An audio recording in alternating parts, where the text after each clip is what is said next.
Hi అండి. మా Shivaratri video ఇది. మేమైతే నైటు 9:30కి ఇలా స్టార్ట్ అయ్యామండి ఇంట్లో నుంచి. వెళ్ళి అక్కడ గుడిలో 5 రుద్రాభిషేకాలు చూసామండి. 5 రుద్రాభిషేకాలు చూసాక 5 శివాలయాలు విజిట్ చేయడానికి వెళ్ళామండి.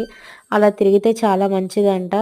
ఆయన దర్శనం కోసం 5 శివాలయాలు తిరిగి 5 శివాలయాల్లో కూడా ఆ శివయ్య దర్శనం చేసుకొని చివరిగా అక్కడ నాగేంద్ర గుడి ఉంటే అక్కడికి కూడా వెళ్ళామండి. ఈరోజు ఆ దేవుడి పండగంట. అక్కడ అది చూసి అక్కడ ఫొటోస్ తీసుకున్నామండి గుర్తుగా ఉంటాయని. నాతో ఉన్న వాళ్ళందరూ పెద్దవాళ్ళేనండి. ఎందుకంటే మా అపార్ట్మెంట్‌లో వాళ్ళు ఆంటీలు. నాకు వేరే ఫ్రెండ్స్ ఎవరు లేరు. ఆ ఆంటీ ఆళ్ళతోనే ఎక్కడికైనా వెళ్తే. ఎందుకంటే అలాంటి వాళ్ళతో వెళ్తే మంచి, చెడు అన్నీ తెలుసుకోవచ్చండి. పూజ విధానాలన్నీ నేర్పిస్తారు చాలా మంచిగా.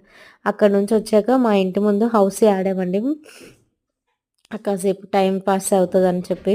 అప్పటికే 2 అయిందండి. 2 వరకు హౌసీ ఆడాము. హౌసీ ఆడిన తర్వాత మేము అలా బయటకొచ్చి మళ్ళీ ఒక శివాలయం విజిట్ చేసామండి. ఈ శివాలయంలో అయితే పంతులు గారు అక్కడే పడుకొని, అక్కడే తిని, అక్కడే ఉంటారంట ఈయన. అసలు చూస్తేనే ఈ రోజుల్లో కూడా ఇలా ఉంటారా అనిపించింది. ఎవరైనా ఉంటే హెల్ప్ చేయండి ఆయనకి. బ్రిడ్జి దాటాకండి కొత్తపాలెం వరకి తెలుస్తది. ఇక్కడికొచ్చాక పిల్లలందరూ మార్నింగ్ లేచాక ఇంక నా పని అయిపోయిందండి. ఇంకా ఫీవరు, జలుబు, దగ్గు, మంచు వల్ల ఫుల్లుగా. ఓకే అండి. బాయ్.